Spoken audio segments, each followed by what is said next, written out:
Focus. Keep the faith and always love yourself.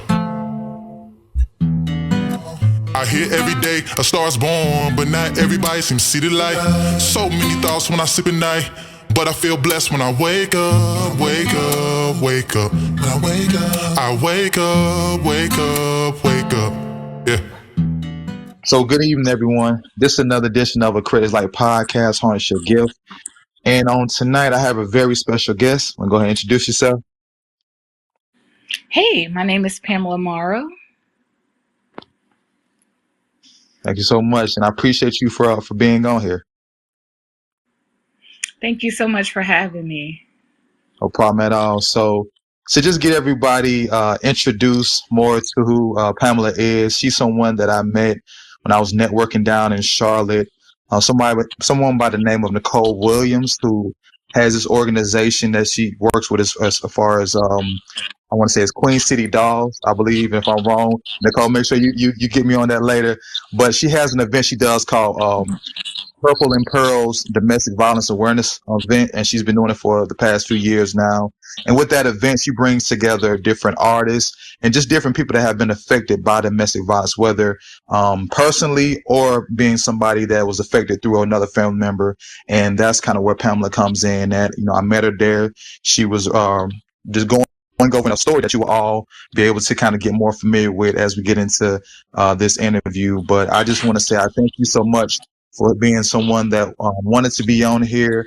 And I know your story and your passion for what you do. I know that will inspire someone else. So again, thank you so much. Absolutely. I appreciate you having me.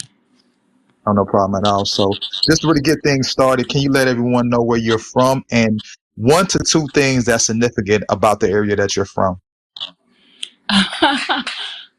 Well, I am from the Charlotte, North Carolina area. Significant about where I'm from. Well, we have a lot of artists that came out of this area. So we have Anthony Hamilton, we have Fantasia Barrino, although she was kind of the Fayetteville area, but more so close to Charlotte. We also have the Jodeci that came out of this area. And of course, we have the Carolina Panthers, our football team, that does so wonderful. And what else is there? I think those are probably 2 of the biggest things. I will say those names you listed off, if you would have stopped at Jodeci, I think everybody would have been fine because you listed some heavy hitters with that. When you said Jodeci, I was going to throw in there, ooh, yeah. Oh yeah, yeah. But now Anthony Hamilton, he's gonna bring it, so we can't leave Anthony out because yeah, for sure. He has that timeless soul music that we definitely need in today's time. We don't get enough of that, so for sure, Anthony yeah. Hamilton is a staple. He's definitely a staple. So, with you growing up in that Charlotte area, and that being the South, did you feel like it was tough for you growing up in the South, or you had a pretty good childhood? It was definitely tough, and I would not say that it was a good childhood. Many days I wish I could go back and redo it and have a different one, but we know that that's not possible. But definitely a tough childhood for me. Okay. Were there any things that really stuck out that made it tough? Was it like going to school, or what were maybe some things, if you don't mind sharing, that made it difficult for you in that situation? Whew. Oh my gosh, it was a lot. Growing up in poverty and being poor and oftentimes homeless and having to sleep outside. I can remember sleeping under the bridge and, like literally breaking down cardboard boxes just to have somewhere to sleep out in the woods. Just stuff like that. And we'll get more into the story later, but when I was 8 years old, my mom was murdered by her boyfriend at the time. So growing up without a mom, my dad was former military, so he suffered from severe PTSD. So technically, it was almost as if though we grew up without a father as well. So all of that, when you take all of that and you just kind of put it all together, it just makes for a terrible childhood. Wow.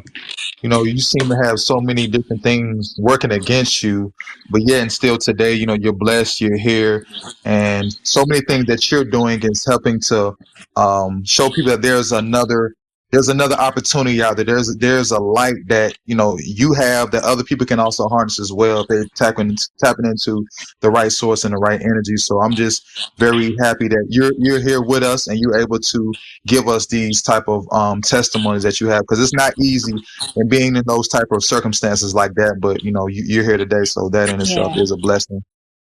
So I would it say, is. as It far is. as go, I was just agreeing with you. I was just saying it oh, is. oh yeah, most definitely. Now, with that being said, you growing up in that type of environment, what was the turning point that started to make things, more better for you as far as, growing, being able to have a better life, or have more opportunities to that approach? Believe it or not, Elijah, that my turning point didn't really happen until I was darn near 30. I met a lady who I worked for. She was actually the CEO of the company. And just having a conversation with her one day, talking about, just my performance at work and trying to figure out how, I can get the promotion that I felt like I deserved. And just talking to her and building a relationship with this particular lady. And in our relationship building, one of the things that she said to me was, like you seem to be very, very smart. And she suggested that I go back to school. That was definitely not in the cards at the time because I couldn't afford to go back to school. And so she just took a chance on me and she said, hey, she said, if you go back to school, I'll pay for it, but you have to make good grades. Well, for me, that has never been a problem. I've always been, I'm not going to say I was a good student because I was definitely not a good student, but I never struggled with making good grades. So, went back to school, aced it, and the more I built on that relationship with this particular person, the more I realized that this woman was pouring, dropping some nuggets into me that like nobody had ever done before. Nobody had ever said to me, you should go back, you should go to school. And I'm talking college. Even in high school, because I wasn't a good student and I got in a lot of trouble and I fought all the time. I just remember my counselor in high school saying to me one day that, there was pretty much no need of us sitting down talking about colleges because colleges didn't take kids like me. And so this particular lady that I worked for, she did. She stuck. She stuck by her word, and she actually paid for my degree. And I started with an associate's, and then I just kind of worked my way and just kept going. But one of the other things that she also instilled in me was going to therapy. Something that we, and especially in our community, we um, we see it as taboo. So I was afraid at first when she suggested that I go to therapy. But once I was there, it was just like, oh, wow. Like, I needed this outlet. I needed somebody to talk to because it was a lot. I was still, oftentimes I found myself still being that 8-year-old girl who had lost her mom and nobody had helped me deal with it. And so I had all of that embedded deep down inside of me. And it was just a lot. And we're talking about not just losing my mom, but so many other things, rape, molestation, like we went through it all. And it helped. And so that's what kind of shaped me into who I am today.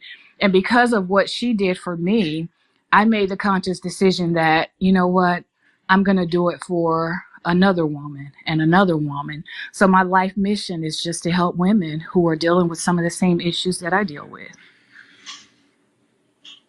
Well, I mean, that's a mission that I feel is going to fulfill so many women, and I've seen you do that in real time, and even from afar through social media, I'm seeing you continue to do that because sometimes people don't understand where that drive, where that passion comes from.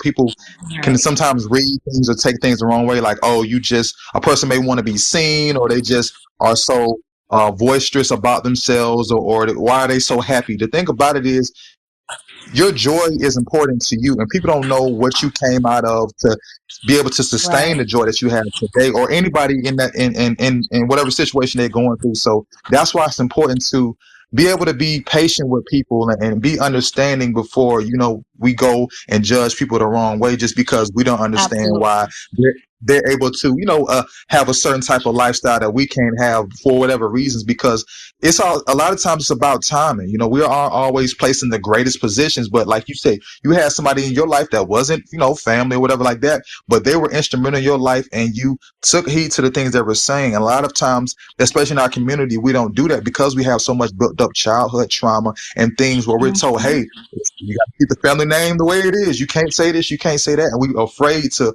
be able to Right. get all that stuff Right. out. So it's great that you're a living testimony of, hey, it's okay to seek help. It's okay to open up to a person you feel comfortable with, because you never know where your blessing may be at. You got to be Absolutely. able to have the faith and walk in it.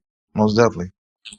And that's the thing. And so when we're talking about faith and we're talking about walking in purpose, and I'm real big on walking in purpose, because I believe that each one of us have a divine purpose that we are to fulfill on this earth while we're here. So I'm very big on purpose. But when we're talking about that, we have to keep in mind that one of the things that even the scripture tells us is that we overcome by the blood of the lamb, and we overcome by our testimony. And even though sometimes it may be hard to share that story, because I will confess, and my hand is raised now, and I will say that even just talking about some of the things that my siblings and I went through, witnessing the murder of my mom, like that was not something that was easy to talk about. And even to this day, sometimes it gets hard.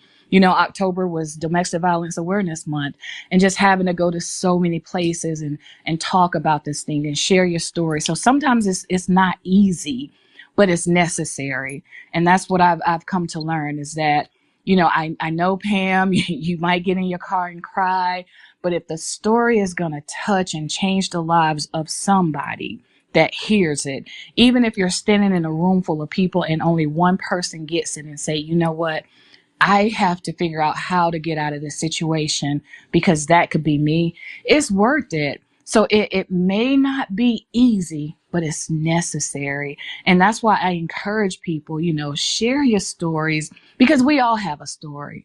And it's just like you said, sometimes people, it's about timing.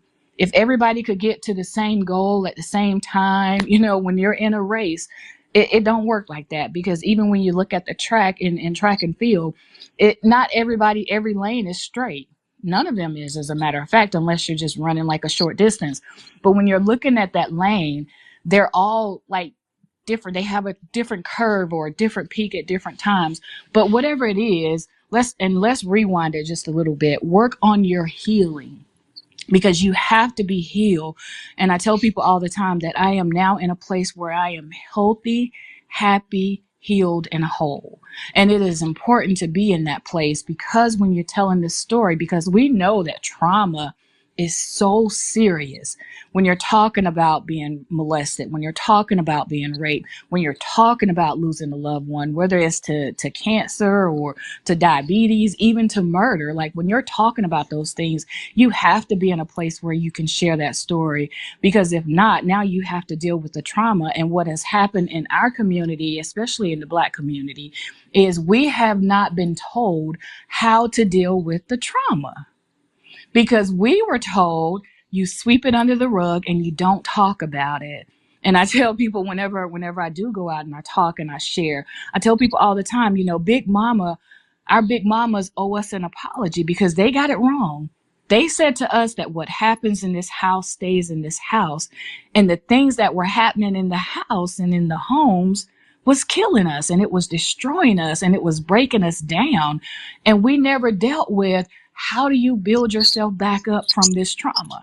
How do you heal from being molested by an uncle or an aunt or a cousin? How do you heal from that? And then you still have to see these people walking down the street the next day. You have to see them when you go to school. You have to see them at the family reunion. So we never talked about how to heal from trauma. And I think that our healing begins there. When we figure out how we're going to heal from the things that has hurt us the most, then we are able to now do what people say that I do. You're now able to take the pain that you experience and you turn it into purpose. Exactly. And that's, I mean, I appreciate everything you just said, because so many people, they don't get a chance to hear that, because their mind is polluted with so much different things that come from social media, so many different things that are regurgitated from certain friends and family members on how to deal with certain situations. Sometimes you got to get out of what's comfortable and talk to somebody that you're not really familiar with to kind of get a better understanding Absolutely. of things. Because a lot of Absolutely. times within our community, we can hold our own self back because we're only going off of the knowledge, like you said, big mama, you know what I'm saying, granddaddy, you know what I'm saying, your uncle, all these different We people do. that We do. you hold to a certain stature, right? It's like Big Mama can never be wrong. Your parents can never be wrong. And the thing about it is, we actually learn from each other. Like a parent learns how to be a better parent from understanding. Okay, how do I work with child number one? Child number one is not gonna be the same as child number two. I may have to be, you know what I'm saying, a little bit Absolutely. more understanding with child number one, child number two. You know, kind of gets it already. So it's just different ways of having effective communication, and just globally, that's kind of what we need, because a lot of things are misconstrued and people don't really get a chance to really hear things.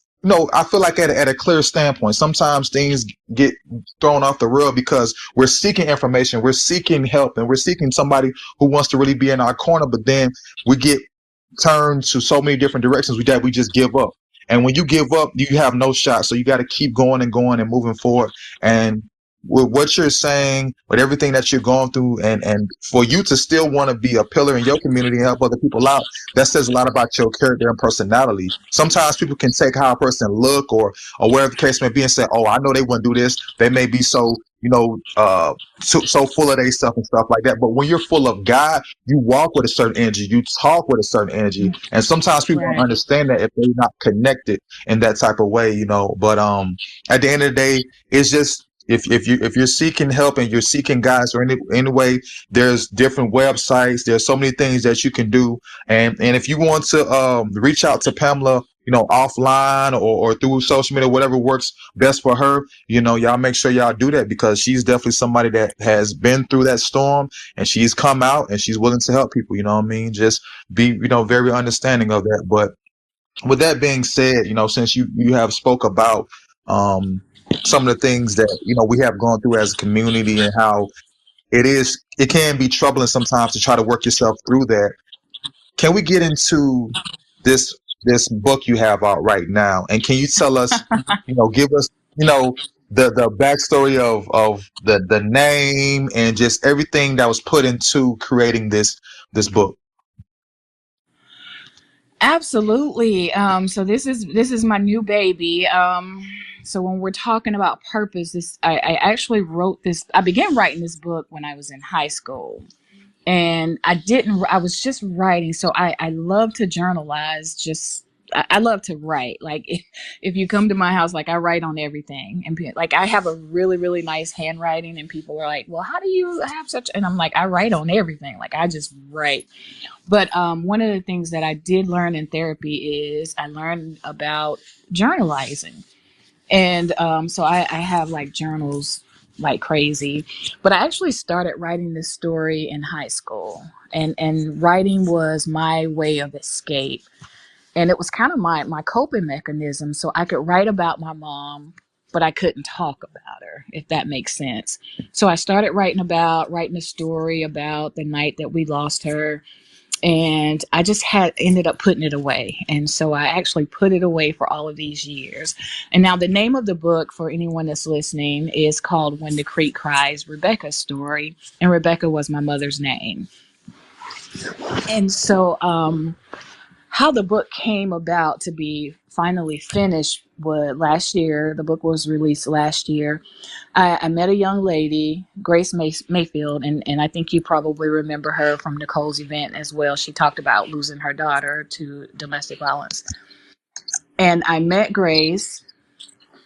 I actually met her at the march that we were having in honor of her daughter. And when I met her, we just kind of started again, relationship building. So the good thing, one of the good things about God is this right here is, and this is definitely a faith confession that I get up every day and I say that God is, I want you to send people with their power, their influence, and their ability that will go out of their way to help me reach my destiny. That's my faith confession every day. And God sent me Grace. And so Grace, she's like really, really pushy. And she's like, you need to put this when, just in our conversations, she would say, you need to write a book. You need to write a book. And I'd never told her that I'd already started writing a book, right? And she said, you need to put this in a book. You need to put this stuff in a book. And I'm like, I don't want to deal with that. I don't have time. And so she said to me, she said, well, what if I wrote it and, you just sign off on it, you just approve it. And I'm like, okay, well, you know what? We might be on to something here. That means I don't have to do the work of it. And so she actually started writing it for me. And so she would send me emails and text messages every day. Okay, now Pam, tell me what happened after this and tell me da-da-da-da-da. And she would ask me questions and stuff. And so when she finally sent me her draft for the first few pages, I was just like, ugh, yeah, it's good, but it don't sound like me. It don't sound like me. And Elijah, you met Grace, so she and I are like on two total ends of the spectrum. I'm like the wild child, and she's like the little Saint Mary, godsend little girl that just goes to church or whatever. So I'm just like, yeah, this just don't sound right. It don't sound like me. You know what? Just let me do it. I'll write it myself. And so she's like, okay. And here we are. Here we are. Yeah. Well, and one thing that you really touched on is, asking God, telling God those things that you seek and desire, and having the faith that it shall be done. Because a lot of people who speak about, having faith or being aligned with God, and things of that nature, sometimes when their faith is tested, that's when they crumble. And it's like sometimes people don't even regain themselves from that. It's a process for so many different things that we do in our life. And for you had that process of already having something, a basis of what you kind of wanted to do with the book. And then having certain intricate people come into your life that, were pushing you or motivating you. And I feel like when you have those type of people, you know what I mean? It makes such a difference for you. Cause at that moment where you're like teetering, should I just put this away and never even pick it back up, or what should I do? And then God will send direction. And I think that's a blessing. You know what I'm saying? When he can talk to you in his own way, and you know that, okay, I have the right discernment to know that this person is for me and not for me. I think that makes such a difference in the things that we try to do to, better ourselves in our everyday walk. And he did, and I have to say, and I give him all the glory and I give him the praise for everything that he did with the book, because my intentions with the book didn't line up with his, and I will say that. So I was just thinking once it was done, I was just going to use it as a resource. So whenever I did go out and speak, I would just kind of use it as a resource guide. So I was good with that. And so my plan was I would just give it to like women who were dealing with it. And that's what I was saying. But God said different. God said, so when I started writing, it was as if though I couldn't stop writing. And I told Grace and even Nicole, I said, I don't even know how I chose the stories that I chose. I just know that when I just started writing, like those were the things that God told me to put in the book.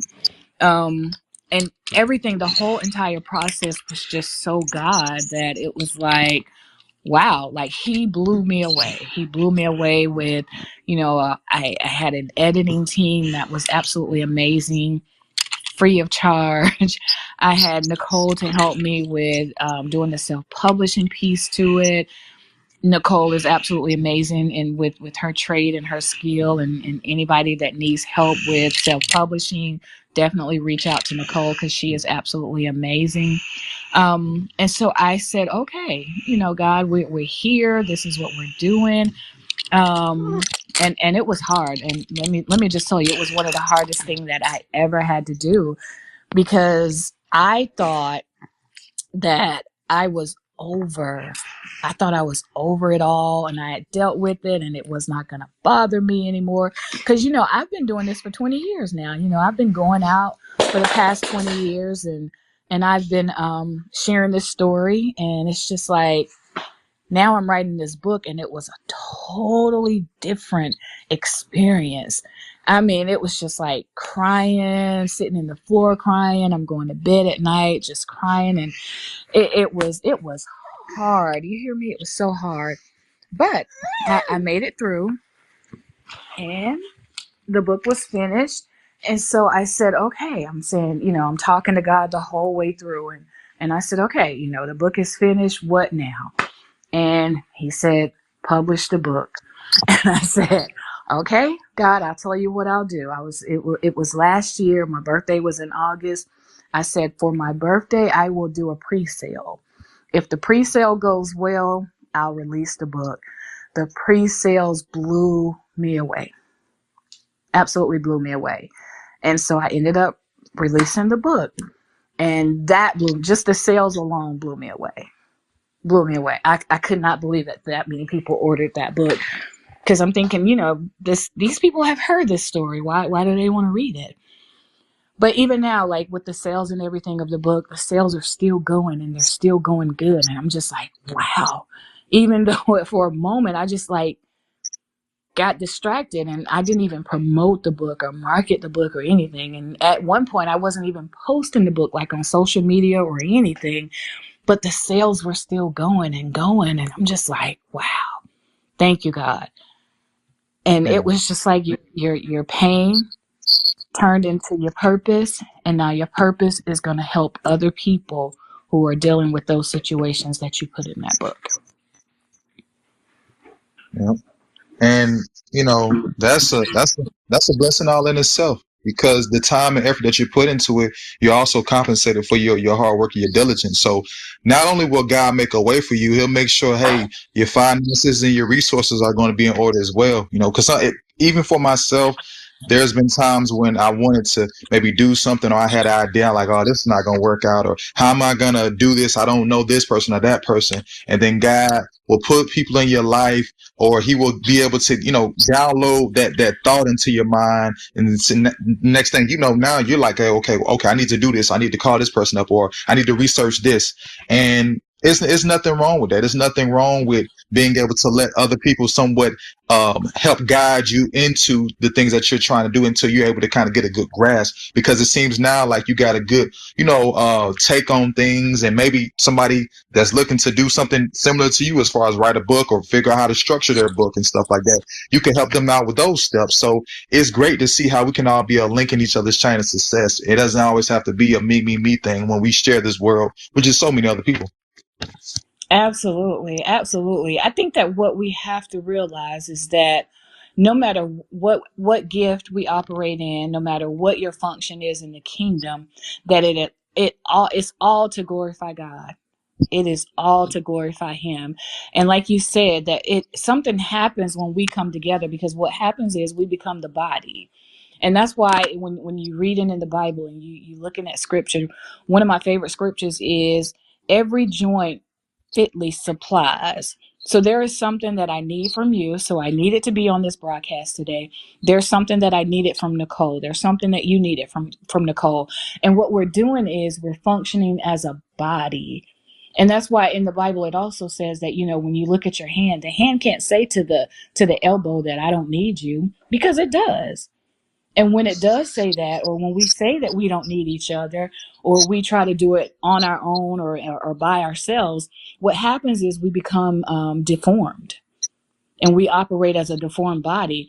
But when we realize that, you know what, I need Elijah, I need Nicole, I needed those graces, I needed all of the people who have reached out and said, you know what, because I read this book, it made me decide that I needed to leave my abusive boyfriend or my abusive husband or my abusive wife. All of that, giving God the glory. So I just really have to be mindful and just so thankful that, as hard as it was, that he chose me for this assignment. And I don't even know if I've shared with your viewers what the book is really, really about, but I talk about my mom. So the book is a tribute to my mom, as you know. who was murdered when I was 8 years old by her then boyfriend. My mom was stabbed 13 times that night while my sisters and I watched. And so to be able to share that with the world, it is heavy. Again, like I said, it's hurtful, but it's necessary because so many people are losing their lives to this thing called domestic violence. Every day that we wake up, at least 3 women die in this country to domestic violence. I live in Charlotte, and in Charlotte, just Charlotte alone this year has already had 37,520 calls for domestic violence. 37,000 people have called to say I am being abused in Charlotte alone. So that's the reason why. That's my driving force behind it, because I don't want nobody should have to wake up being abused. Nobody should be hit or slapped because the food is cold. No child should have to sit. 8 million children. We're talking about 8 million children in these homes who sit in these homes and watch as their mother, fathers, sisters, brothers, cousins are being abused, but they're seeing this abuse in the home. 8 million children like me. We didn't just wake up one day and we were laying in bed that night and he came to the house and he stabbed my mom. This had been happening for years over time. So when I'm talking or I'm writing and I'm saying to you guys that, I saw my mother slapped. I saw her punched in her eyes and her eyes swollen. I saw her tooth knocked out of her mouth. I saw her head go through the walls. I saw her stabbed so many times before that even when she was stabbed this time, I didn't think she was going to die because I seen her stabbed before. And she always came back. So that's the mentality that I had, that it had become so normalized in our minds that even when she was gone, it was like, she can't be gone. Like she never died before. Like what was different this time? So we oftentimes we've normalized it. And that goes back to the big mama thing and sweeping it under the rug. And we've made it seem like, hey, it's no big deal, but it is a huge deal. It is a big deal because we are losing lives to this thing. And if you see any of my posts, and I'm posting about it, not only are these abusers just killing the person that they're dating or in a relationship with, they're killing like whole families now. Like just here alone, and a couple weeks ago, young lady breaks up with her boyfriend. She's now at her mom's, staying at her mom's house. He goes to the mom's house and he kills her, the mother, and the father. And it just so happened that her 10-year-old son managed to escape. But like, this is the reality of what domestic violence does. It is one of those things, ladies, that if you're thinking that you can change him and make him better, don't risk it. And even men, because we don't want to leave them out either. We want men to know that we know that men are victims as well. And unfortunately, we live in a society that has said to our men, you can't cry, man up. How dare you let a woman beat you and do all this kind of stuff? And so men have taken that to heart. And so now of course, we don't get the number of calls from men that we do from women because we've told them that it is not normal for a man to call and say that, a woman is beating them. So we have to get more men to know and to understand and have these conversations amongst yourselves, because we know that it's happening to you as well. There are some women out there that's as abusive as most of these men, but we don't get to hear about it. So we just want to change the dynamics of this thing, period, the totality of it. We want to get past well, why does she stay with him? Because, a lot of times I hear it all the time, Elijah. Well, you know what? I would help her, but she's just going to go back. Well, yeah, but once you educate yourself on the subject and once you pay attention and you know and you learn, then you'll know that statistics shows that at least 7 times, it takes a woman at least 7 times before she finally decides that she's going to leave. But we want to stop asking the question, why don't she just leave? But we want to figure out, why is it that the abuser abused? Because if you were to ask me, it's just like I told you, we slept under the bridge. We slept outside in the woods. I have a scar on my face now because I was on duty one night. And so that meant I had to sleep up in the tree to watch and make sure that he wasn't coming in the woods where we were. And I fell asleep and ended up cutting my face. But this is some of the things that people who are in these situations are dealing with. It is a life or death situation every day. Every day. Most people cannot phantom waking up every day having to fight for your life. Nobody can phantom that.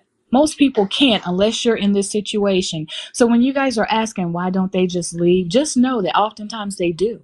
But because there's nowhere to go, our shelters here are full. Most safe houses are full. Like, it is hard to find somewhere to go. And if you have children, then that just adds to the problem. My mother had 4 children. And nobody was willing to take in her and for take in 5 people to be comfortable with. So, like, there's so many reasons. I don't even like to get into the reasons why people stay, because it varies depending on who you're talking to. But we have to move past that, and we need to figure out why is it that abusers abuse. I said a lot in that. I know I didn't even mean to. Well, no, I mean, everything you're saying is needed because there are people right now that's listening to this that might be going through that and afraid to be honest with themselves because maybe out of fear, maybe because they feel like what they're receiving is some type of love, and that sometimes ties to that childhood trauma. Maybe they seen their parent or so get abused, and they say, "Hey, well, that's how they show love. Hey, that's just mom, dad showing each other Yeah. love. That's all they know." So everything you're saying is needed because the thing about it is, it's still happening. If it stopped happening, then you wouldn't have to say it that much. But because it's still happening, because it's always going to continue to happen, because we live.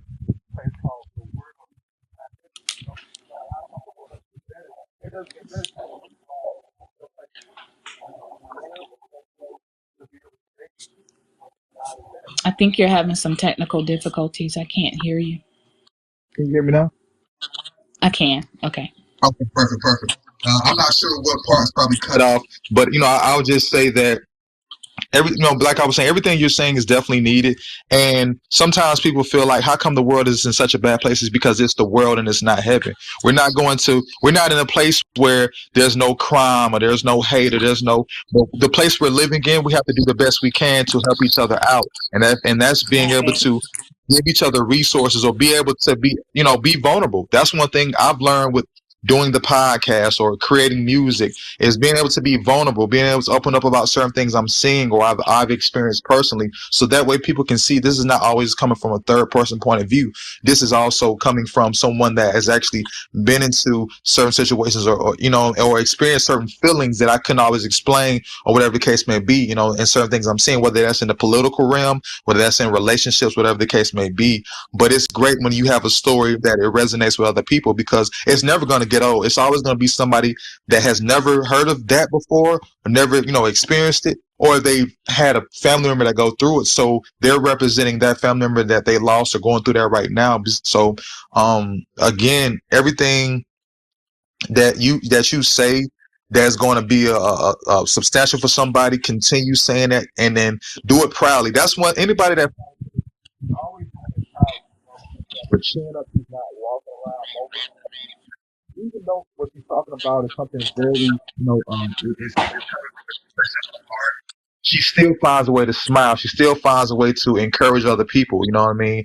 And that is something that isn't easy for everybody to do, no matter how many years you've done public speaking or how many books you've come out with. So, it's great to be able to learn from people like her or other people I've networked with down there in the Charlotte area. And just real quick, I just want to give a shout out to Blacktopia out in Charlotte, of course, Nicole Williams, and a lot of people who I've networked with down there, such as yourself, Pamela, because I first started doing, my public speaking or creating, music that I performed when I was down there. I would drive down there, and that's why I was able to meet people like Pamela. The person that you're hearing tell her story about her life and things that she went through. And I say all that to say, don't be afraid to get outside of your comfort zone, whether it's going to a different area, Right. networking with other people, because you just never know. Timing is everything. I met Pamela, I want to say around October of last year at the Purple and Pearls Domestic Violence Awareness event.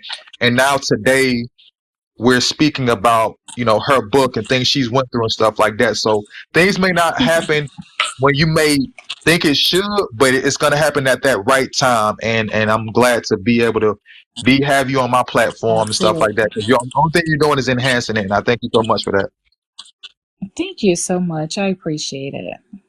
Oh yeah, most definitely. I wanted to before we had ended the show, I wanted to make sure I gave that area of Charlotte or the Mecklenburg County. See, I still remember. you know, I wanted to make sure I just say I really appreciate y'all down there because I was able to get a good understanding not only of networking but also networking within the black community as well, because sometimes people always say, oh, y'all can't network, y'all just can't get it right. What is wrong? But at the same time, there's so many of us that are doing it right. Sometimes we have people who come in and infiltrate who don't look like us and some who do. You know what I mean? But I'll leave that where that's at. But, at the end of the day, hey, we continue to grow, we continue to build because as you said, I mean, as the body works, we have to be able to come together as one because the body works when everything is working, you know what I'm saying, and Absolutely. concentration to what yeah, definitely. Yes, yes. We have to understand, especially in our community, that I'm not your rival. I'm not your competition. I'm your sister. And just like you have me on your platform now, I don't have a podcast, but if I had one, I definitely would have you on. That we've heard. I know I used to hear a lot when I was growing up as a kid. One hand washes the other. In other words, you be there for me, I be there for you, and we just come together and we make these things happen because it really does. It takes a village not just to raise a kid, but it takes a village just to promote and to market each other, to support each other. So we have to understand that we're not in competition with each other, but we are better. We are better and we're greater with each other. Most definitely. Most definitely. Is there anything, you have going on, any events or anything you would like the people to know? You know what? November is usually my rest month. But right now what I am doing is I am planning a couple Meet the Author event. But that's not going to be until 2025, but that is going to be coming. So if you guys follow me on social media, just kind of keep an eye out on that. And of course, keep buying the book because the book, all of the proceeds goes to a local shelter here in Monroe and Anson. And so just keep supporting it and we'll keep helping these victims.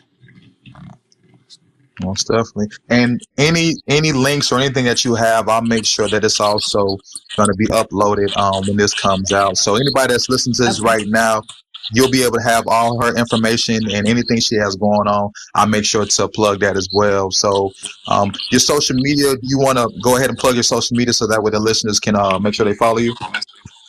Now, I'm not too good with the social media, but I will tell you that I do know that on Facebook, I am Pamela Ann, PAMELAANN, simple as that. Instagram, I am Becca's Kid 4, BECCASKID, the number 4. I am not on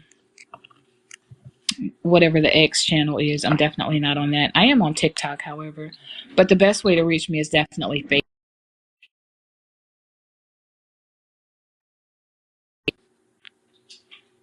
Yeah, you got cut off. Can you repeat that last part again?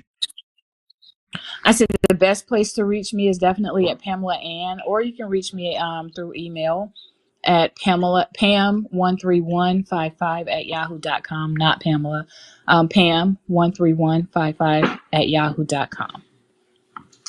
All right. Thank you. Well, again, I want to thank you so much, Pamela, for being on here.